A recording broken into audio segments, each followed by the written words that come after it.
Hello friends, नमस्कार। स्वागत है आपका हमारे चैनल मेडलाइफ फार्मेसी में।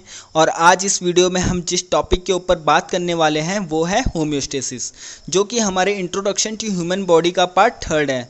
तो वीडियो शुरू करने से पहले हम होम्योस्टेसिस वर्ड का मतलब जान लेते हैं। तो ये दो वर्ड से मिलकर बना है, होम्यो और स्टेसिस, जिसमें होम्यो का मतलब होता है सेम और स्टेसिस का मतलब होता है स्टैंडिंग स्टिल और अनचेंज। तो अब बात करते हैं इसकी डेफिनेशन की, जो कुछ इस टाइप से है। The composition of internal environment is tightly controlled and this Fairlie constant state is called homeostasis. मतलब कि जो हमारी बॉडी की इंटरनल इन्वायरमेंट की कंपोजिशन है वो टाइटली कंट्रोल्ड और बैलेंस्ड है with in a narrow limit, और इसी फेयरली कांस्टेंट स्टेट को हम होम्योस्टेसिस कहते हैं।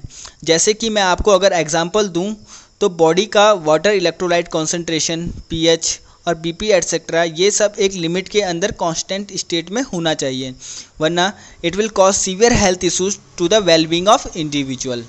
जैसे कि आप किसी डॉक्टर पे अपना ब्लड टेस्ट करवाने गए और आपका टेस्ट नॉर्मल रेंज के अंदर आता है तो आप नॉर्मल हैं, बट अगर ये नॉर्मल रेंज की लिमिट से वेरी करता है तो आप एबनॉर्मल स्टेट में हो। तो सिंपली अगर लेमन लैंग्वेज में होम्योस्टेसिस को जाने तो कोई भी प्रोसेस अगर एक रेंज में कॉन्स्टेंटली मेंटेन है तो हम ये कह सकते हैं कि वो होम्योस्टेटिकली मेंटेन्ड है। तो इसको हम ऐसे भी डिफाइन कर सकते हैं that it is the internal environment of body which have to be in equilibrium condition. Example जैसे मैंने पहले ही भी दिया था, ब्लड शुगर लेवल हो गया, core temperature, water and electrolyte concentration, pH और ब्लड प्रेशर।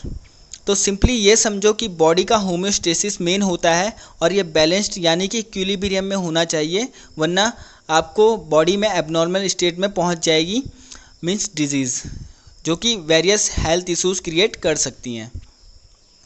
तो अब बात करते हैं होम्योस्टेटिक इम्बैलेंस की। तो आप वर्ड से ही समझ गए होंगे कि व्हाट इज़ होम्योस्टेटिक इम्बैलेंस। इसमें जो हमारी बॉडी के इंटरनल कंपोजिशन होती हैं वो अगर जो नैरो लिमिट है उससे ऊपर या नीचे चली जाएं और हमारी जो बॉडी का कंट्रोल सिस्टम है वो उसको मेंटेन ना कर पाए तो हम कहेंगे होम्योस्टेटिक इम्बैलेंस है।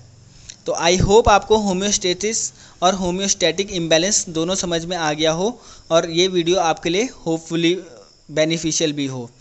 तो लाइक, सब्सक्राइब और कमेंट करना बिल्कुल ना भूलें।